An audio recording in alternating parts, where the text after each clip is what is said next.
Hello friends, नमस्कार. मी doctor Aparna. Healthy life या YouTube चॅनलवर आपणा सर्वांचं खूप खूप स्वागत.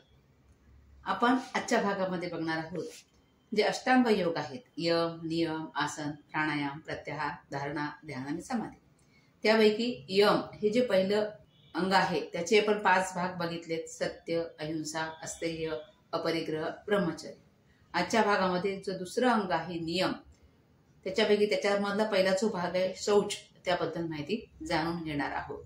त्याच्याबद्दल माहिती जाणून का घ्यायची, तर यमनियमांचं पालन केल्यामुळे आपल्याला पुढे जे आसन प्राणायाम करायचे आहेत त्याची बैठक तयार होते.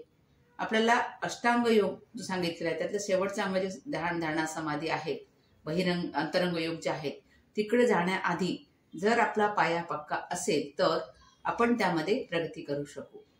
आता हे नैतिक अनुशासन आहे, म्हणजे आपण समाजात वावरताना कशी काळजी घ्यायची, स्वतःची आपण काय काळजी घ्यायची, स्वतः कोणते नियम पाळायचे, या सगळ्या गोष्टी या यम आणि नियमाच्या अंतर्गत येतात.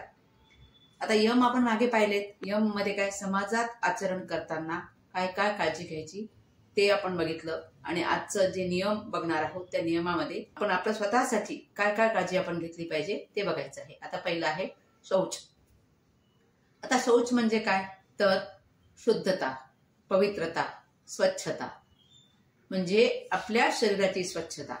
फक्त शरीराची स्वच्छता नाही, तर शरीर, मन आणि आपली वाणी ह्या तिन्ही गोष्टी स्वच्छ असल्या पाहिजेत. आता शरीराची स्वच्छता तुम्ही कशी करणार, तर ती अर्थातच पाण्याने शरीराची स्वच्छता आपण करतो. आणि अंतर्गत अवयवांची स्वच्छता करण्यासाठी सुद्धा पाणी भरपूर प्यायला सांगितलं जातं, म्हणजे पाणी स्वच्छतेसाठी महत्वाचा रोल बजावतं. त्यानंतर मनाची स्वच्छता ती कशी करणार, तर मनाच्या स्वच्छतेसाठी सत्संग, नामजप, नंतर चांगली पुस्तकं वाचणं, आपलं मन शांत ठेवणं, आपल्याला मन भरकटेल अशा गोष्टीकडे लक्ष न देणं, या गोष्टीमुळे काय होणार आहे की आपलं मन शांत राहणार आहे. आपण सत्संग केला, चांगल्या गोष्टीचं वाचन केलं, नामजप केला, तर आपलं मन सुद्धा चांगलंच राहणार आहे. म्हणून मन चांगलं असणं जास्त गरजेचं आहे. तिसरं, आपले विचार हे सुद्धा शुद्ध असले पाहिजे. आता विचार शुद्ध केव्हा येतील, अर्थातच तुमची संगत कशी आहे हे सगळ्यात महत्वाचं. त्याच्यामुळे तुमची संगत चांगली असेल तर तुमचे विचार, तुमचं मन चांगलं असणार आहे. तुमचं खाणपान कसं आहे, तुम्ही शुद्ध शाकाहारी असाल तर तुमचे विचार सुद्धा चांगलेच असणार आहेत. त्यामुळे तुमचं डाएट, तुमचं वागणं, तुमचा सत्संग, तर या सगळ्या गोष्टी याला मॅटर करतात. म्हणून शरीर, मन आणि वाणी या तिन्ही गोष्टी स्वच्छ शुद्ध ठेवणं म्हणजेच काय आहे, हे शौच. तर या शौचाला नियमामध्ये पहिलं स्थान दिलं गेलेलं आहे. म्हणजे स्वतःची शुद्धता करायची आहे, मनाची करायची आहे, वाणीची करायची आहे.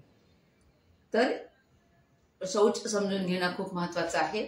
हे जर आपल्याला चांगलं जमलं तर पुढे आपण आसन, प्राणायाम, प्रत्याहाराकडे हळूहळू ती स्थिती चांगली प्रकारे गाठू शकतो. आता तुमचं शरीर स्वच्छ नसेल तर तुम्ही आजकालची मुलं बघा, कॉलेजच्या हॉस्टेलला राहणारी मुलं असतील किंवा कॉलेजमध्ये जाणारी मुलं उशिरा उठतात आणि वेळ झाला म्हणून स्नानच करत नाही. तर तसं न करता प्रतिदिन स्नान करण्याला आयुर्वेद सांगतो. सगळेच जण सांगतात की रोज सकाळी उठल्यावर व्यवस्थित स्नान केलं पाहिजे. पण आजकाल स्प्रे मारला की काम होऊन जातं. पण तसं न करता रोज प्रतिदिन स्नान हे केलंच पाहिजे.